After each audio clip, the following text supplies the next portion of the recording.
Get ready for a wild ride through one of the most beloved paranormal comedies ever made.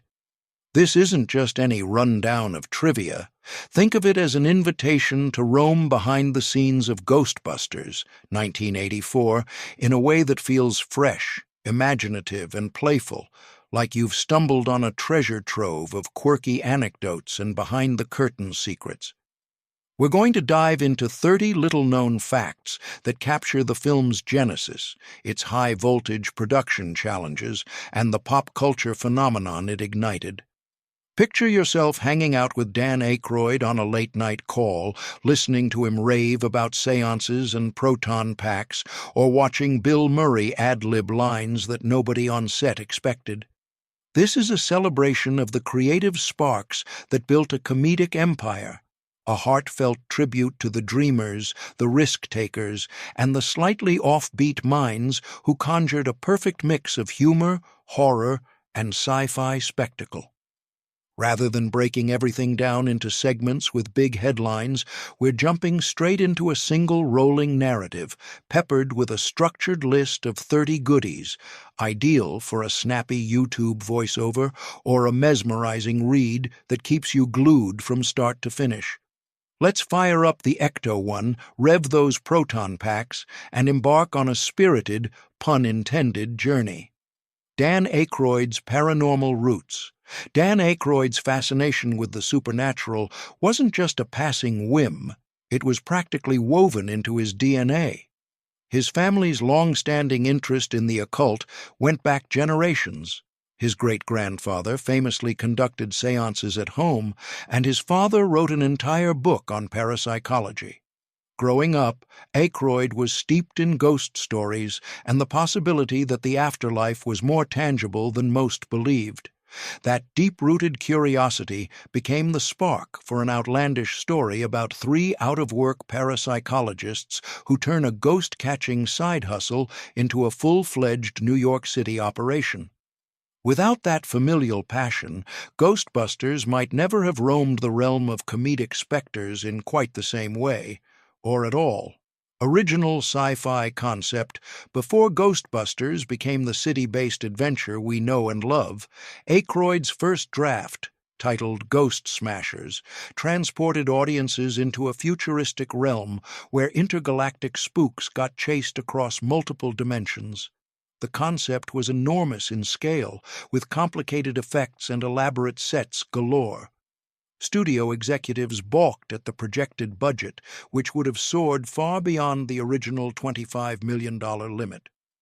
The story's cosmic angle was trimmed and refashioned into something more grounded, though still delightfully wacky, centering on a version of modern-day New York.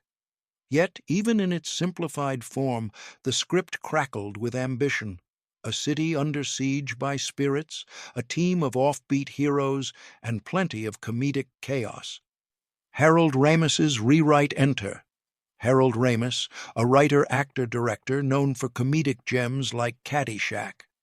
When he got his hands on Aykroyd's sprawling sci-fi concept, he recognized the potential but also understood the practicalities of Hollywood production. He dialed back the future settings and laser-focused on 3 unemployed parapsychologists starting a new business in the big city. This rewrite didn't just bring the story down to earth, it highlighted the comedic interplay between the 3 leads, ensuring that the real supernatural element was fun rather than overwhelming. Ramis made sure the film struck an inviting balance between hilarious banter and otherworldly scares, preserving Aykroyd's offbeat humor while transforming it into a slick, comedic script audiences could easily latch onto. Bill Murray's last-minute commitment. Bill Murray's involvement as Peter Venkman wasn't always a sure thing. He had a reputation for unpredictability, and negotiations moved at a snail's pace. At one point, he agreed to sign on only if Columbia Pictures agreed to fund a more serious project he cared about, The Razor's Edge, 1984. That deal was sealed just days before Ghostbusters began filming. Despite the clock ticking down, when Murray finally arrived on set, He was all in, bringing his signature improvisational style and wry, laid-back humor that quickly became central to the film's identity. His casual yet charismatic performance turned Venkman into the irreverent core of this paranormal posse. Eddie Murphy declined. It's hard to imagine Ghostbusters without Ernie Hudson as Winston Zeddemore, but initially Dan Aykroyd had Eddie Murphy in mind for the role. Fresh off hits like Trading Places, Murphy was the comedic superstar studios clamored for. However, he chose to steer toward Beverly Hills Cop, 1984, an iconic film in its own right. Once Murphy passed, the door opened for Hudson, who balanced the dynamic trio of scientists with an everyman perspective. Winston brought steady grounding to the team, where Venkman dripped with sarcasm, Spengler nerded out, and Stantz brimmed with childlike enthusiasm. Winston was often the anchor, representing how an ordinary guy might react to specters roaming city streets. John Belushi's ghostly presence. Originally, Aykroyd envisioned his frequent collaborator, John Belushi, as Peter Venkman. Their on-screen chemistry in The Blues Brothers was legendary, and Aykroyd assumed the comedic lightning would strike again. Tragically, Belushi passed away in 1982, long before the cameras started rolling on Ghostbusters. Yet Belushi's spirit lingered in more ways than one. The mischievous green ghost we now call Slimer was partially modeled after Belushi's larger-than-life antics. Whenever Slimer wreaks havoc, from stuffing food in his face at the hotel buffet to sliming the unsuspecting Venkman, there's a dash of that beloved Belushi irreverence shining through. John Candy's exit imagined John Candy instead of Rick Moranis as Louis Tully. That was the original plan, and Candy was set to bring his comedic style to the nebbish accountant role. However, scheduling clashes, combined with Candy's uncertainty about the character's direction, led him to step away. Rick Moranis stepped in and gave Louis his own quirky spin, a socially awkward but sweet-natured neighbor who hosts a party where he can't stop talking about tax deductions. Moranis's deadpan approach turned Tully into a charming underdog who bumbles into being possessed yet remains oddly endearing. It's hard to picture Louis Tully any other way now. Sigourney Weaver's audition, Dana Barrett, might be the archetype of the elegant yet fiercely independent lead in a horror comedy, but Sigourney Weaver wasn't afraid to get weird during her audition. She famously dropped to all fours and emitted a dog-like growl to convince director Ivan Reitman she could handle being possessed by Zool. That impromptu audition move showcased her range far beyond the tough persona she cultivated in Alien. She displayed a comedic flair and an ability to shift into an otherworldly menace, a skill that would serve her well once Dana gets swept up in the supernatural swirl of the plot. Real New York locations. Ghostbusters made New York City come alive as a character in its own right. Instead of filming predominantly on sound stages in Los Angeles, the production roamed to genuine NYC sites. The New York Public Library's Grand Reading Room sets the stage for the eerie opening sequence, and the production also popped by Tavern on the Green and Rockefeller Center for cameo shots. Perhaps most notably, they used 55 Central Park West as the exterior for Dana Barrett's building, ominously dubbed Spook Central. That choice anchored the haunting final act in a real Manhattan location, making the threat feel simultaneously comedic and real. Firehouse authenticity. The Ghostbusters headquarters, with its red double doors and iconic sign, is no mere Hollywood facade.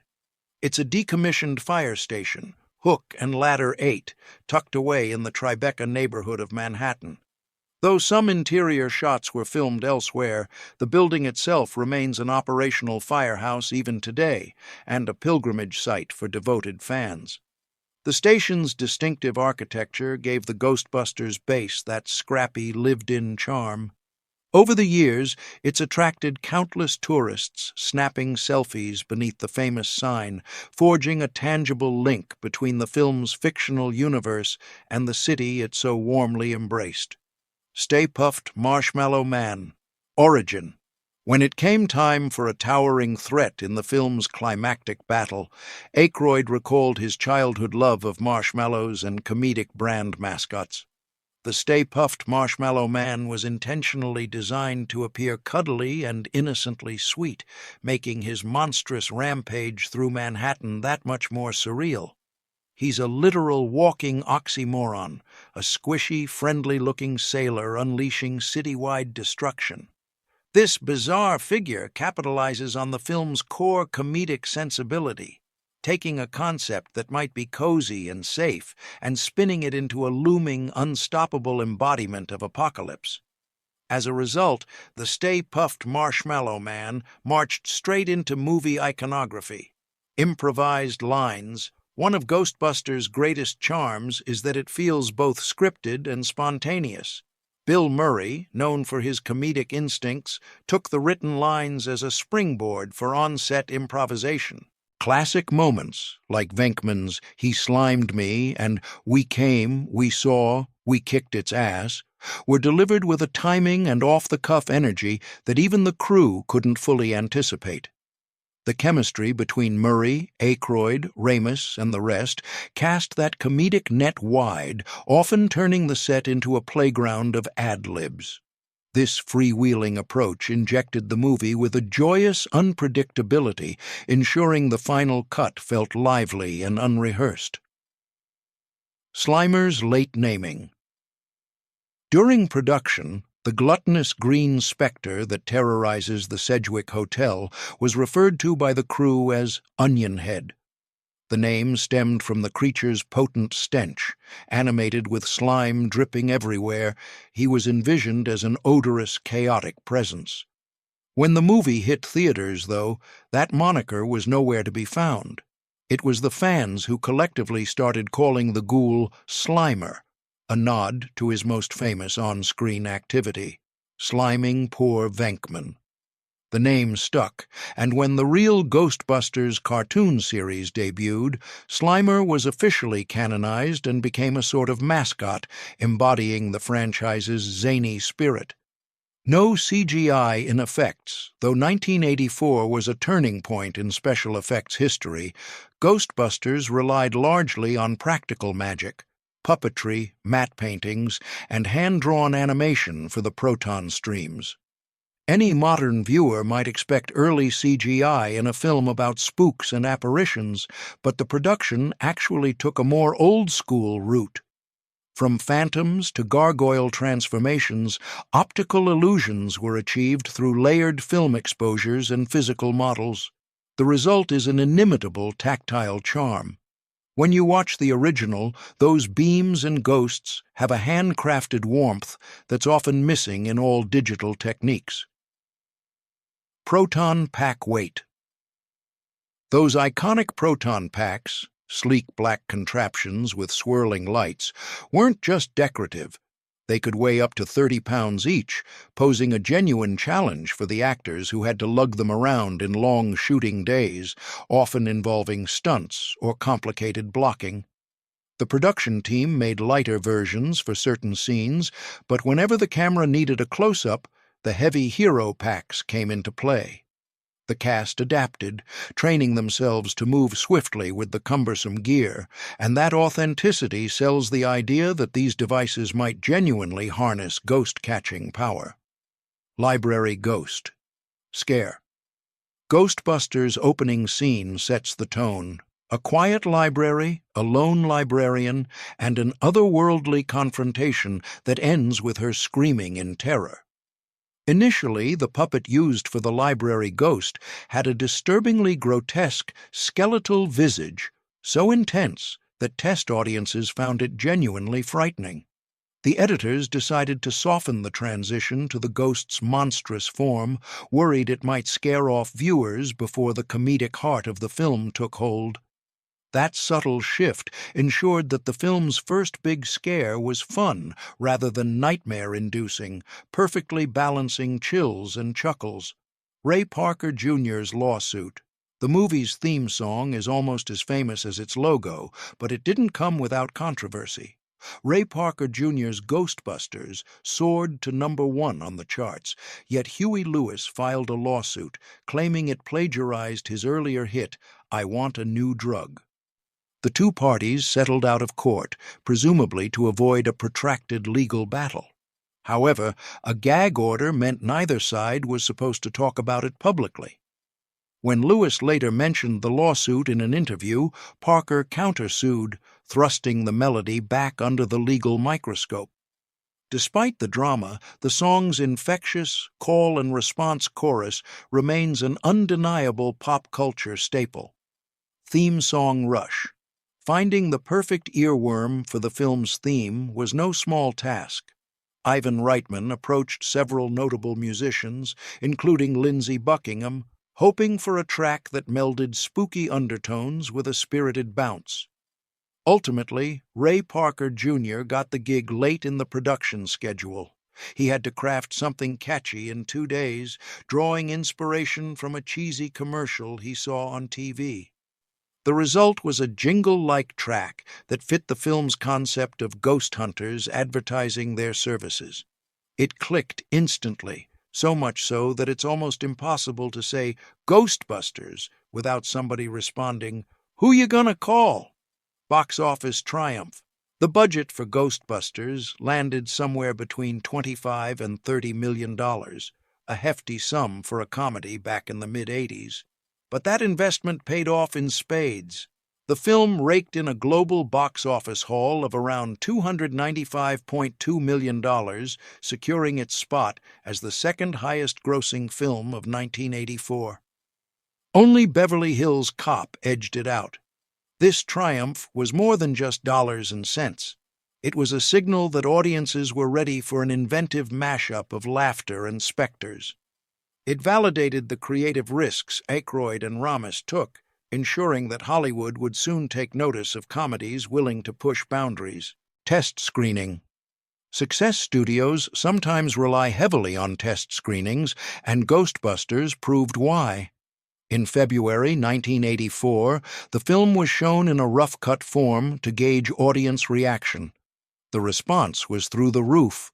People laughed at all the right beats, and the supernatural elements landed beautifully. Buoyed by this positivity, Columbia Pictures fast-tracked the final editing and marketing push, releasing Ghostbusters on June 8, 1984, a week before Gremlins hit theaters. That maneuver paid off, as Ghostbusters quickly built word-of-mouth buzz that would carry it to long-lasting cultural immortality. Reitman's cameo, Ivan Reitman, the film's director, wasn't content to remain strictly behind the camera.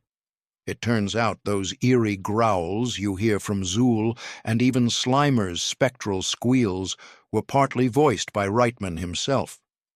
Lending his vocal cords to the supernatural realm was an inside joke of sorts, as he breathed literal life into the haunting forces the Ghostbusters were chasing. It underscores the film's collaborative spirit. Everybody was willing to jump in, from rewriting scenes on the fly to using the director's voice for a ghoulish effect if it made the final cut more entertaining. William Atherton's real hate.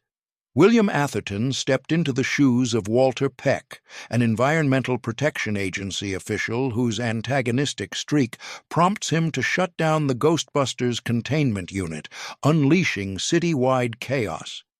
He played Peck with such officious fervor that some viewers apparently struggled to separate Atherton from his on-screen persona. Legend has it that taxi drivers in New York would holler insults at him, convinced he was the very same jerk who nearly doomed Manhattan. It's a testament to Atherton's performance and how effectively the film made Peck's stuffy bureaucracy the perfect counterpoint to the Ghostbusters' brash ingenuity. Gozer's androgynous design. The final confrontation sees the Ghostbusters pitted against Gozer, an ancient deity who takes a humanoid form played by Slavica Jovan. The creative team wanted Gozer to have an unsettling presence that defied conventional gender norms. Drawing inspiration from androgynous fashion icons like David Bowie and Grace Jones, the costume design featured a form-fitting bodysuit, gleaming crystal textures, and a fierce flat-top haircut. Combined with those glowing red eyes, it gave Gozer a timeless, alien allure. The choice to blur masculine and feminine traits heightened the villain's intrigue, making audiences unsure of exactly what they were dealing with. Moranis's ad-libs, Rick Moranis, stepping in for the departed John Candy, made Louis Tully into a comedic force by tapping into his own improvisational skills. During the party scene, where Louis rattles off financial advice to his bewildered guests, Moranis was reportedly reeling off unscripted lines. He peppered in random tidbits about tax exemptions and corporate expenses, staying perfectly in character. His comedic approach gave Louis Tully a lovable earnestness, so when he became possessed by Vince Clortho and roamed Central Park babbling about the Keymaster, it was as delightfully strange as it was hysterical. Temple of Gozer set. In the film's triumphant finale, the rooftop of 55 Central Park West transforms into the Temple of Gozer, a colossal set piece built on Stage 16 at the Burbank Studios. This wasn't just some flimsy backdrop, it was one of the largest indoor sets constructed at the time, complete with towering stone pillars and shimmering altars. Massive matte paintings extended the city skyline in post-production, making the rooftop feel endlessly tall and ominously magical. The scale mirrored the plot's stakes. We'd gone from a small group of guys trying to start a ghost-catching business to a city teetering on the brink of a godlike invasion. Marshmallow Mess. When Stay Puft finally meets his gooey demise, the city is showered in a white deluge. But that wasn't actual marshmallow fluff. Instead, the special effects team used around 500 gallons of shaving cream, and they didn't skimp on the quantity. Stunt performers and sets alike were buried under mounds of the stuff to create the illusion of sweet mayhem. While it looked hilariously sticky on camera, it was easier to clean up than genuine marshmallow, and probably a lot less likely to attract ants. Still, can you imagine the set after a high-pressure shaving cream explosion? No sequel planned. You'd think that a film as inventive as Ghostbusters would have been crafted with a franchise in mind. Surprisingly, it wasn't. The creative team treated the project as a standalone comedic romp, not a jumping-off point for a multi-film saga. But box office success can change everything, and with Ghostbusters raking in massive profits, a sequel became inevitable. In 1989, the original cast reunited for Ghostbusters 2, followed by cartoon spin-offs, comic books, and multiple reboots over the next few decades. But back in 1984, nobody suspected they'd launched a cinematic juggernaut.